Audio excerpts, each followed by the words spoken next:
ನಾಳೆ ದಿನ ಕೊಡ್ತೀನಿ ಬನ್ನಿ, ನಾಳೆ 11 ಗಂಟೆಗೆ ಬನ್ನಿ. ಭಾಳ ವಿಷಯ ಇದೆ. ನಾನು ಮೊನ್ನೆ ಒಂದು ಮಾತು ಹೇಳಿದ್ದೀನಿ, ಈ ಸರ್ಕಾರದಲ್ಲಿರ್ತಕ್ಕಂಥ ಕೆಲವು ಪೊಲೀಸ್ ಅಧಿಕಾರಿಗಳು, ಹಿರಿಯ ಅಧಿಕಾರಿಗಳು ದರೋಡೆಕೋರರು ಅಂತ ಹೇಳಿದ್ದೇನೆ.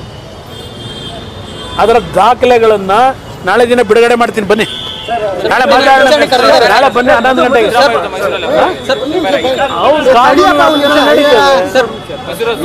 ಹೌದು, FIR ಹಾಕಿದ್ದಾರೆ. ಈ ಅಧಿಕಾರಿಗಳನ್ನ ಇಟ್ಕೊಂಡು ಯಾವ ತನಿಖೆ ಮಾಡಿಸ್ತಾರೆ?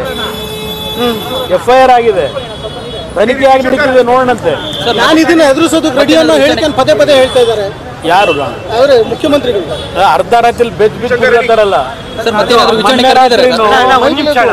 ಮೊನ್ನೆ ರಾತ್ರಿ ಅರ್ಧ ರಾತ್ರಿ ಎದ್ದು ಡಾಕ್ಟರ್ ಕರೆಸ್ಕೊಂಡ್ರಲ್ಲ, ಹೆದರಿಕೆಯಲ್ಲಿ ಕರೆಸ್ಕೊಂಡ್ರು. ಯಾರು ಕರೆಸ್ಕೊಂಡ್ರೆ ನಾನು ಮತ್ತೆ ಬರೋ ಅಂತ ಅವಶ್ಯಕತೆ ಇಲ್ಲ. ಅವ್ರೇನು ಕೇಳಿದ್ದಾರೆ ಎಲ್ಲ ಕೊಟ್ಟಾಗಿದೆ. ಯಾರು ಗಾಬರಿ ಆಗಬೇಡಿ. ಪಾಪ ನಿಮ್ಗೆ ಏನೋ ನನ್ನ ಗಂಡಾಂತರ ಅಂತೇಳಿ ಅನುಕಂಪನ ಪಡಬೇಡಿ ನನ್ನ ಮೇಲೆ. ಮಾಧ್ಯಮದ ಸ್ನೇಹಿತರಿಗೆ ಹೇಳ್ತೀನಿ, ನಾಡಿನ ಜನತೆಗೆ ಹೇಳ್ತೇನೆ, ಯಾರೋ ನಮ್ಮ ಮಾಧ್ಯಮದ ಸ್ನೇಹಿತರು ಕುಮಾರಸ್ವಾಮಿಗೆ ಸಂಕಷ್ಟ ಅಂತ ಹೇಳಿದ್ರೆ, ಕುಮಾರಸ್ವಾಮಿಗೆ ಯಾವ ಸಂಕಷ್ಟವೂ ಬರಲ್ಲ ಅಂತ ತಪ್ಪು ಮಾಡಿಲ್ಲ. ನಾಡಿನ ಜನತೆಗೆ ಹೇಳ್ತೇನೆ, ನಮ್ಮ ಮಾಧ್ಯಮದ ಸ್ನೇಹಿತರು ಭಾಳ ಜನ ಇದ್ದೀರಿ ನನಗೆ ಆತ್ಮೀಯರು. ಏನಪ್ಪ ನಮ್ಮ ಕುಮಾರಣ್ಣಂದು ಏನಾಯಿತು ಅಂತ ನೀವು ಯಾರು ಅನುಕಂಪ ಪಡಬೇಡಿ, ನನಗೇನೂ ಆಗಲ್ಲ.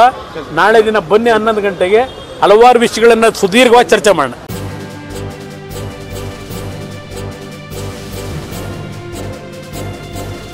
ಇದು ಮಾನವೀಯ ಸಂದೇಶದ ಜನವಾಹಿನಿ.